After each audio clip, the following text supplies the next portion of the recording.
And then I opened my eyes, not thinking of lamps or candles, and it was too late. I remember standing upright, Claudia's hand slipping on my arm, and the vision of a host of black-dressed men and women moving through the rooms, their garments seeming to garner light from every gilt edge or lacquered surface, seeming to drain all light away. I shouted out against them, shouted for Madeline, saw her awake with a start, terrified fledgling, clinging to the arm of the couch, then down on her knees as they reached out for her. There was Santiago and Celeste coming towards us, and behind them Estelle and others whose names I didn't know, filling the mirrors and crowding together to make walls of shifting, menacing shadow. I was shouting to Claudia to run, having pulled back the door. I was shoving her through it, and then was stretched across it, kicking out at Santiago as he came. That weak defensive position I'd held against him in the Latin Quarter was nothing compared to my strength now. I was too flawed, perhaps, to ever fight with conviction for my own protection, but the instinct to protect Madeline and Claudia was overpowering. I remember kicking Santiago backwards, and then striking out at that very powerful and beautiful Celeste, who sought to get by me.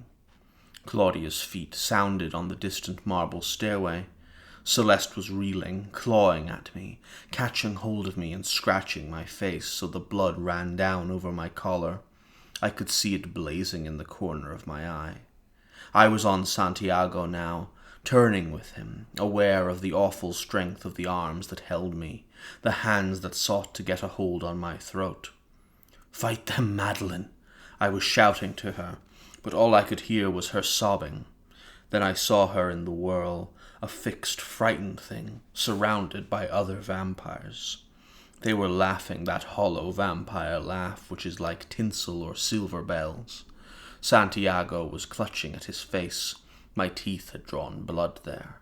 I struck at his chest, at his head, the pain searing through my arm, something enclosing my chest like two arms, which I shook off, hearing the crash of broken glass behind me.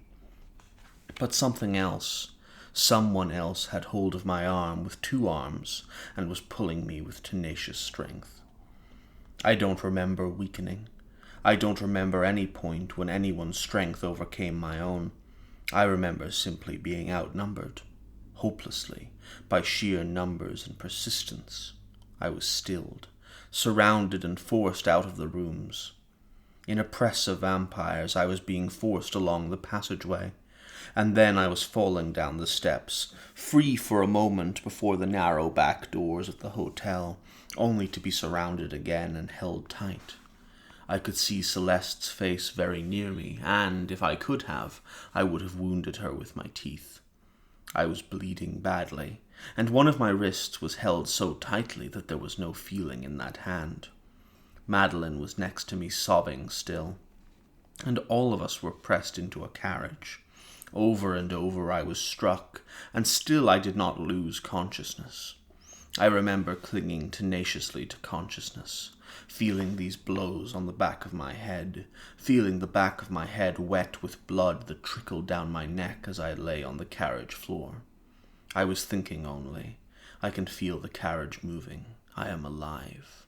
I am conscious.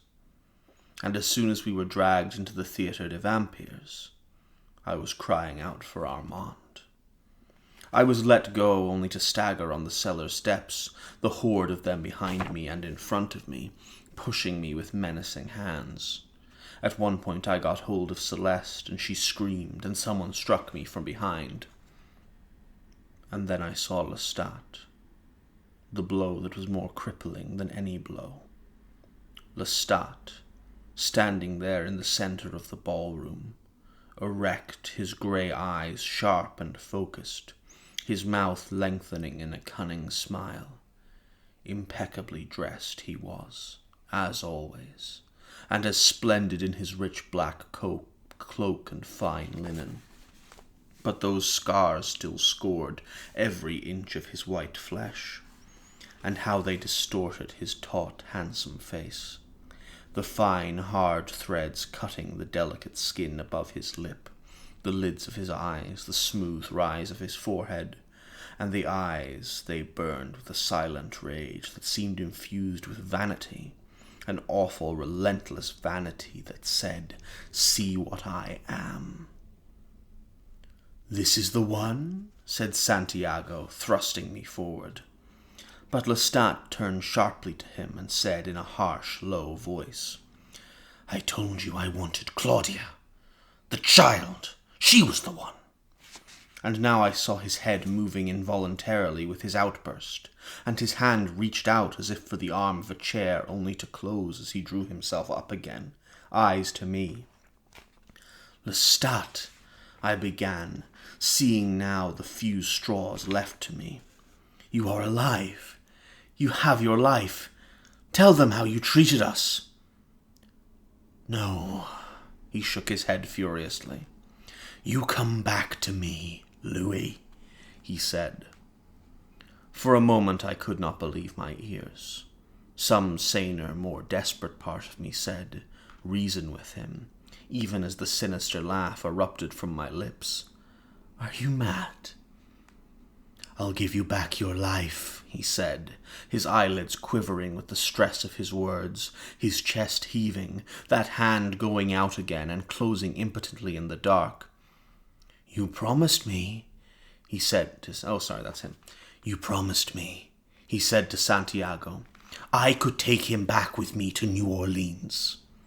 And then, as he looked from one to the other of them as they surrounded us, his breath became frantic, and he burst out, "Claudia, where is she? She's the one who did this to me. I told you." "By and by," said Santiago, and when he reached out for Lestat threw back and almost lost his balance. He had found the chair arm he needed and stood holding fast to it, his eyes closed, regaining his control. "But he helped her, aided her," said Santiago, drawing nearer to him. Lestat looked up. "No," he said. "Louis, you must come back to me. There's something I must tell you about that night in the swamp." But then he stopped and looked about again, as though he were caged, wounded, desperate. "Listen to me, Lestat," I began now. "You let her go, you free her, and I'll return to you," I said, the words sounding hollow, metallic. I tried to take a step towards him, to make my eyes hard and unreadable, to feel my power emanating from them like two beams of light. He was looking at me, studying me, struggling all the while against his own fragility. And Celeste had her hand on my wrist. "You must tell them," I went on, "how you treated us. That we didn't know the laws, that she didn't know of other vampires," I said, and I was thinking steadily, as that mechanical voice came out of me. "Armand must return tonight. Armand must come back. He will stop this. He won't let it go on." There was a sound then of something dragging across the floor. I could hear Madeleine's exhausted crying. I looked around and saw her in a chair, and when she saw my eyes on her, her terror seemed to increase. She tried to rise, but they stopped her. "Lestat," I said, "what do you want of me? I'll give it to you." And then I saw the thing that was making the noise, and Lestat had seen it too. It was a coffin with large iron locks on it that was being dragged into the room. I understood at once. "Where's Armand?" I said desperately. "She did it to me, Louis. She did it to me. You didn't. She has to die," said Lestat, his voice becoming thin, rasping, as if it were an effort for him to speak. "Get that thing away from here. He's coming with me," he said furiously to Santiago, and Santiago only laughed, and Celeste laughed, and the laughter seemed to infect them all. "You promised me," said Lestat to them. "I promised you nothing," said Santiago. "They've made a fool of you," I said to him bitterly as they were opening the coffin. "A fool of you. You must reach Armand. Armand is the leader here," I burst out. but he didn't seem to understand. What happened then was desperate and clouded and miserable. My kicking at them, struggling to free my arms, raging against them that Armand would stop what they were doing, that they dare not hurt Claudia. Yet they forced me down into the coffin, my frantic efforts serving no purpose against them except to take my mind off the sound of Madeleine's cries. Her awful wailing cries, and the fear that at any moment Claudia's cries might be added to them. I remember rising against the crushing lid, holding it at bay for an instant before it was forced shut on me, and the locks were being shut with the grinding of metal and keys. Words of long ago came back to me, a strident and smiling Lestat in that far-away, trouble-free place where the three of us had quarrelled together. A starving child is a frightful sight. A starving vampire even worse. They'd hear her screams in Paris. And my wet and trembling body went limp in the suffocating coffin. And I said, Armand will not let it happen. There isn't a place secure enough for them to place us. The coffin was lifted. There was the scraping of boots, the swinging from side to side. My arms braced against the sides of the box, my eyes shut perhaps for a moment. I was uncertain. I told myself not to reach out for the sides, not to feel the thin margin of air between my face and the lid, and I felt the coffin swing and tilt as their steps found the stairs. Vainly I tried to make out Madeleine's cries, for it seemed she was crying for Claudia, calling out to her as if she could help us all. Call for Armand. He must come home this night, I thought desperately. And only the thought of the awful humiliation of hearing my own cry closed in with me, flooding my ears, yet locked in with me, prevented me from calling out. But another thought had come over to me even as I'd phrased those words. What if he did not come? What if somewhere in that mansion he had a coffin hidden to which he returned? And then it seemed my body broke suddenly, without warning, from the control of my mind, and I flailed at the wood around me, struggling to turn over and pit the strength of my back against the coffin lid. Yet I could not. It was too close, and my head fell back on the boards, and the sweat poured down my back and sides. Madeleine's cries were gone. All I heard were the boots and my own breathing. Then tomorrow night he will come. Yes, tomorrow night. And they will tell him, and he will find us and release us. The coffin swayed. The smell of water filled my nostrils, its coolness palpable, through the close heat of the coffin.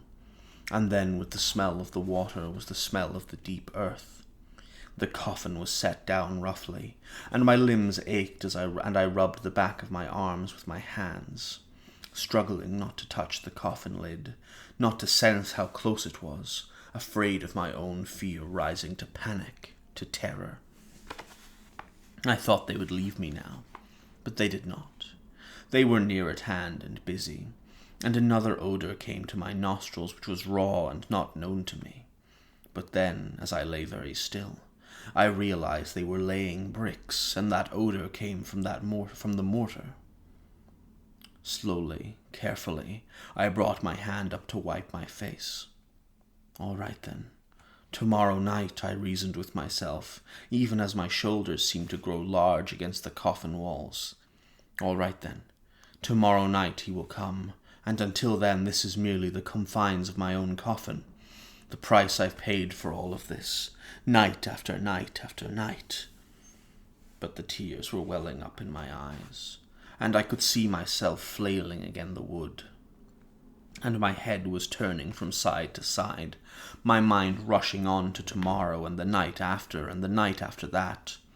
And then, as if to distract myself from this madness, I thought of Claudia, only to feel her arms around me in the dim light of those rooms in the Hotel St. Gabriel, only to see the curve of her cheek in the light, the soft, languid flutter of her eyelashes, the silky touch of her lip. My body stiffened. My feet kicked at the boards. The sound of the bricks was gone, and the muffled steps were gone, and I cried out for her. Claudia! until my neck was twisted with pain as I tossed, and my nails had dug into my palms, and slowly, like an icy stream, the paralysis of sleep came over me. I tried to call out to Armand, foolishly, desperately, only dimly aware as my lids grew heavy and my hands lay limp that the sleep was on him too somewhere, that he lay still in his resting place. One last time I struggled. My eyes saw the dark, my hands felt the wood, but I was weak, and then there was nothing. I awoke to a voice. It was distant but distinct. It said my name twice. For an instant I didn't know where it was. I'd been dreaming. Something desperate which was threatening to vanish completely without the slightest clue to what it had been, and something terrible which I was eager, willing to let go. Then I opened my eyes and felt the top of the coffin. I knew where I was at the same instant that, mercifully, I knew it was Armand who was calling me. I answered him, but my voice was locked in with me, and it was deafening. In a moment of terror, I thought, he's searching for me, and I can't tell him that I am here. But then I heard him speaking to me, telling me not to be afraid. And I heard a loud noise, and another, and there was a cracking sound, and then the thunderous falling of the bricks. It seemed several of them struck the coffin, and then I heard them lifted off one by one. It sounded as though he were pulling off the locks by the nails. The hard wood at the top creaked. A pinpoint of light sparkled before my eyes. I drew breath from it, and felt the sweat break out on my face. The lid creaked open, and for an instant I was blinded. Then I was sitting up, seeing the bright light of a lamp through my fingers. "Hurry," he said to me. "Don't make a sound." "But where are we going?" I asked. I could see a passage of rough bricks stretching out from the doorway he'd broken down, and all along that passage were doors which were sealed, as this door had been. I had a vision at once of coffins behind those bricks, of vampires starved and decayed there. But Armand was pulling me up, telling me again to make no sound. We were creeping along the passage. He stopped at a wooden door, and then he extinguished the lamp. It was completely black for an instant, until the seam of light beneath the door brightened. He opened the door so gently the hinges did not make a sound. I could hear my own breathing now, and I tried to stop. We were entering that lower passageway which led to his cell, but as I raced along behind him, I became aware of one awful truth. He was rescuing me, but me alone. I put my hand out to stop him, but he only pulled me after him.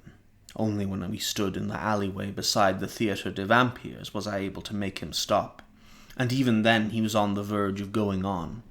He began shaking his head even before I spoke. "I can't save her," he said. "You don't honestly expect me to leave without her? They have her in there." I was horrified. "Armand, you must save her. You have no choice." "Why do you say this?" he answered. "I don't have the power. You must understand. They'll rise against me.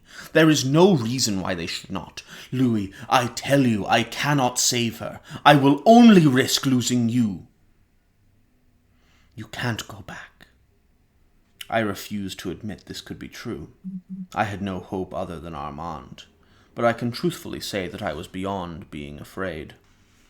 I knew only that I had to get Claudia back or die in the effort. It was really very simple, not a matter of courage at all. And I knew also, could tell in everything about Armand's passivity.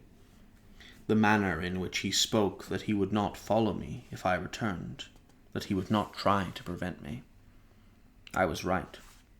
I was rushing back into the passage, and he was just behind me, heading for the stairway to the ballroom. I could hear the other vampires. I could hear all manner of sounds. He said that he would follow me if I returned, that he would not try to prevent me. I was right. I was rushing back into the passage, and he was just behind me, heading for the stairway to the ballroom. I could hear the other vampires. I could hear all manner of sounds, the Paris traffic, what sounded very much like a congregation in the vault of the theatre above. And then, as I reached the top of the steps, I saw Celeste in the door of the ballroom. She held one of those stage masks in her hands. She was merely looking at me. She did not appear alarmed. In fact, she appeared strangely indifferent. If she had rushed at me, if she had sounded a general alarm, these things I could have understood. But she did nothing. She stepped backwards into the ballroom.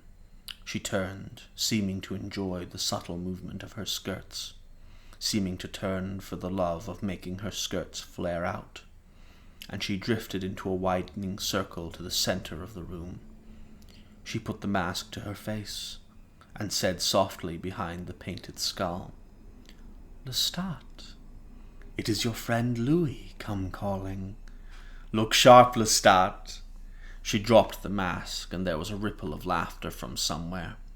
I saw they were all about the room, shadowy things, seated here and there, standing together. And Lestat, in an armchair, sat with his shoulders hunched and his face turned away from me.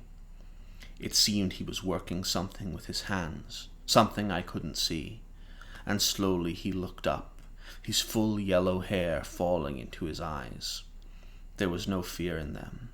It was undeniable. Now he was looking at Armand, and Armand was moving silently through the room with slow, steady steps, and all of the vampires moved back away from him, watching him. "Bonjour, monsieur." Celeste bowed to him as he passed her, that mask in her hand like a scepter. He did not look at her in particular. He looked down at Lestat. "Are you satisfied?" he asked him. Lestat's grey eyes seemed to regard Armand with wonder, and his lips struggled to form a word. I could see that his eyes were filling with tears. "Yes," he whispered now, his hand struggling with the thing he concealed beneath his black cloak. Sorry, I've been mispronouncing that twice today. But then he looked at me, and his tears spilled down his face. "Louis," he said, his voice deep and rich now, with what seemed an unbearable struggle. "Please, you must listen to me. You must come back." And then, bowing his head, he grimaced with shame. Santiago was laughing somewhere. Armand was saying softly to Lestat that he must get out, leave Paris. He was an outcast. And Lestat sat there with his eyes closed, his face transfigured with his pain. It seemed the double of Lestat, some wounded, feeling creature I'd never known. "Please," he said, the voice eloquent and gentle as he implored me. "I can't talk to you here. I can't make you understand. You'll come with me, for only a little while, until I am myself again." "This is madness," I said, my hands rising suddenly to my temples. "Where is she? Where is she?" I looked about me at their still, passive faces, those inscrutable smiles. "Lestat!" I turned him now, grabbing at the black wool of his lapels. And then I saw the thing in his hands. I knew what it was, and in an instant I'd ripped it away from him and was staring at it, at the fragile silken thing that it was, Claudia's yellow dress. His hands rose to his lips, his face turned away, and the soft, subdued sobs broke from him as he sat back while I stared at him, while I stared at the dress. My fingers moved slowly over the tears in it, the stains of blood, my hands closing, trembling, as I crushed it against my chest. And that's where we're going to leave it for today. Alright, so that is another section of Interview with the Vampire, and what has gone on today? Well, we've got some really interesting stuff that was hinted vaguely towards the end of yesterday's little reading section, but we can actually talk about it properly now. And that is the theatres of the Theatre des Vampires coming to Louis and Claudia's hotel room and whisking them away to their vampiric punishments for their transgressions against vampire society. And Madeline, of course, is also brought along. And the first thing I have noted down here to talk about is the reasoning behind them being taken away. And what sort of generally appears to be the overarching justification for these vampires coming in and taking away Louis and Claudia and Madeline boils down to the crime of killing their vampiric creator. They are accused of murder, essentially, which is one of the worst crimes a vampire can commit in their society. However, we can't simply ignore the fact that a large portion of the justification that I believe really motivates this this killing of them, or this attempted killing of them, boils down to just how they really just don't like them. And that reasoning for just not liking them boils down to what I've previously observed as the fact that someone like Louis deeply threatens the moral structure they've put in place. He doesn't really threaten it as much anymore, but certainly when he arrived and when he was there for the longest time, he was a very palpable threat to the rigid, conformist moral structure they had put in place for vampires. And so in being able to kill him, they would remove that threat. And another thing I think which just puts forward the justification for why they're not actually interested in any semblance of quote-unquote vampiric justice in this regard is the fact that they just bring Madeline along as well to the big old execution party, and Madeline literally hasn't done anything wrong in their perspective. She's just kind of complicit by being there, and is for some reason equally culpable and deserves the same kind of punishment, which is pretty unfair. But also, I can't feel too bad for her because she is a mass murdering vampiric psychopath. But it highlights the fact that the real motivations behind the vampires' actions here don't really lie in the thought that they killed their creator, which we'll get onto that in a second. I think they lie much more deeply in the threat to their values and society that someone like Louis represents. It's interesting considering the punishments that are chosen for the vampires, because Claudia and Madeline are sentenced to death, but Louis is also sentenced to death effectively, but his death is to be brought about through starvation. He's going to be locked up in a coffin and bricked up behind a wall in the theatre. Calling back, of course, that line Lestat said so long ago, where a starving vampire is a terrible sight. Apparently one of the worst fates a vampire can suffer. And Louis definitely seems to get the worst deal here overall if we consider the punishments to their full extent. Claudia and Madeline get executed, Louis gets executed over the course of centuries. Not a nice way to go. But it does seem that Louis is getting what would be the usual punishment for this crime. Because he has this thought of other vampires bricked up behind the walls of this theatre. It could be the case that other vampires are locked up as he was. And it seems like a relatively likely outcome. And we have no distinct proof for this, so take everything I'm saying here with a grain of salt. But it feels as though this concept would be something of their usual punishment, and executing vampires would be more of a exceptional circumstance, or perhaps for separate transgressions. So, whatever we acknowledge the case to be, it is clear that they are weighing one punishment as distinct from the other.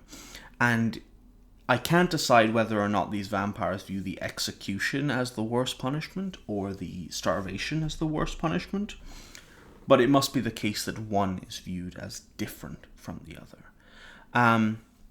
And one of the arguments I could see for Claudia being executed as opposed to starved would perhaps be some degree of acknowledgement on their part that she shouldn't exist.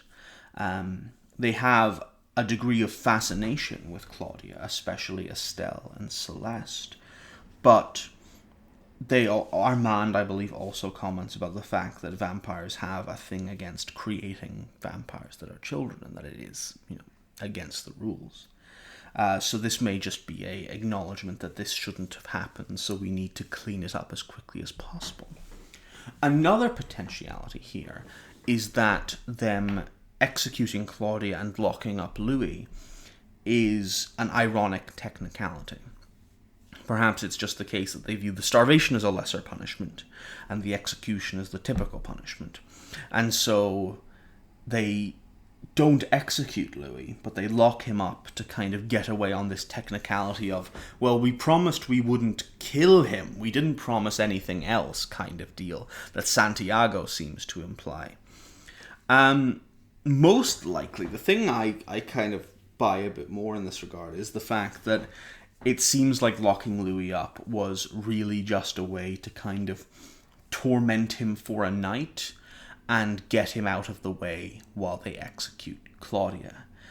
Because nobody seems too bothered when Armand releases him and he just strolls back into the theatre. They taunt him, but they don't attack him on sight, and they don't even seem particularly surprised, and Louis is very confused by that. So we'll see how that develops. Another thought that's just sprung to mind there is the fact, actually no, that's relevant for tomorrow because we haven't actually encountered that bit yet. So you'll have to wait for that bit for that analysis, but I'll get to it in a second. Anyway, big thing that occurs here beyond this punishment that's going on is the return of Lestat. Our boy Lestat, the monstrous, gaslighting, evil, despicable, disgusting little worm of a creature that he is, Lestat is back and he is in the theatre.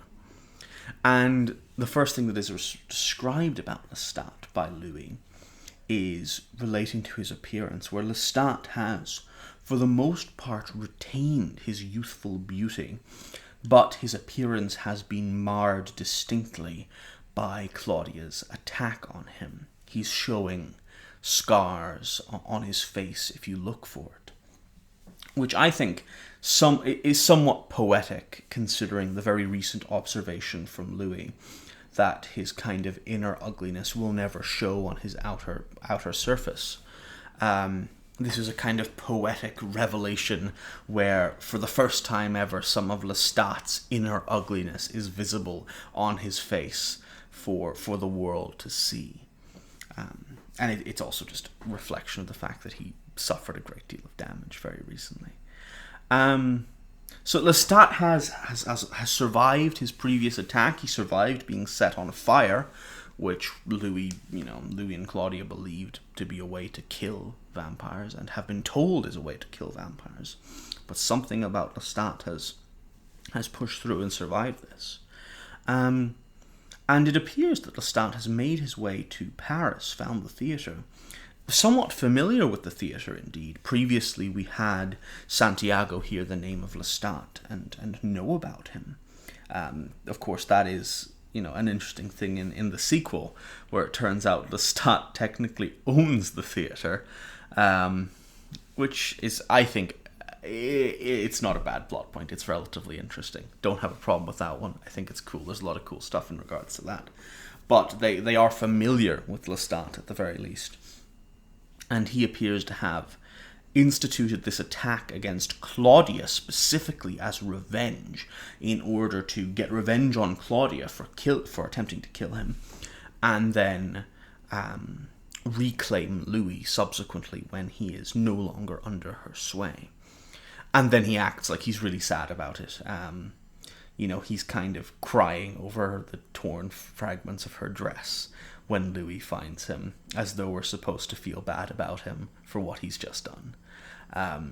No thanks. What Lestat really wants here, and what's very obvious from his words and actions, is that he wants to reclaim Louis. He wants to get Louis back as someone he can possess and abuse.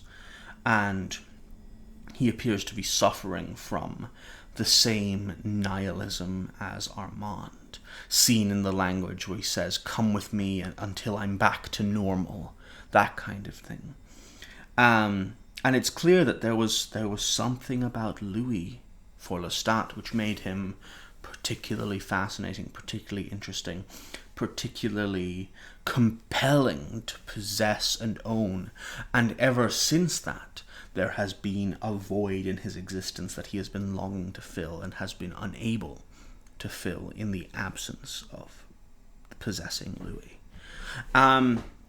The language Lestat uses here, and the way Lestat talks about "come back to me," it's this kind of typical abuser strategy where he's feigning repentance almost. He doesn't explicitly say that he's sorry, but he definitely wants Louis to come back, and he promises him things that he never promised him before. He's making these kind of small concessions. He'll tell him about the night in the swamp. He'll tell that there are so many things he has to tell him still. And he's giving these concessions and feigning this repentance in hindsight in order to gain this control over the narrative and create doubt in the mind of his victim that this abuser is really as bad as they may seem. What he's basically saying when he's talking to Louis here is, "Take me back, I've changed," with the clear subtext of what he's saying being, "I've changed, but I want to go back to how I was, and if you rejoin me, I will be able to go back to how I was, which was abusing you and killing lots of people and being a massive raging asshole." And this scene really just reveals how pathetic Lestat is. I've talked about how pathetic Lestat is before, but this scene is the best moment for there's a better moment, but this scene is one of the best moments for seeing just how pathetic a creature Lestat truly is when you strip away his mantle of abuse and control. When he is removed from his position of power and authority, he becomes a groveling, pathetic little worm of a creature. And the other vampires treat him like a chump. They make fun of him, they laugh at him, they blatantly ignore his instructions and betray him with no fear of consequence. Clearly, compared to these other vampires, he's nobody. He's unlikable, he's a loser, he's an outcast. And he's only intimidating and powerful when we see him in that context of having someone weaker than him to bully. We see Lestat forced into this same position of weakness that he has forced other people into consistently. Again, returning to this kind of cycle of abuse theme that runs throughout the novel.